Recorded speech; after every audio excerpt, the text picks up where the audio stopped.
I was at a DIY store, shopping for supplies at the checkout.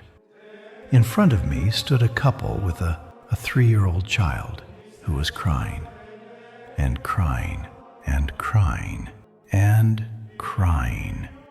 That crying was one of the last sounds I wanted to hear that day. The child was crying, kneeling before its mother, then standing up, still crying. The mother was saying something to it, as if she too wanted it to stop crying, but it wasn't working. The father was talking to the cashier.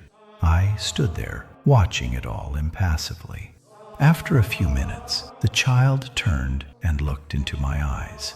I didn't look at it very hard or with any care, but it stopped crying at that very moment, and it started staring at me, transfixed. The mother, confused, looked at me. Unaware of what the child was seeing, she looked back at me and smiled at me. I smiled at her too, confused.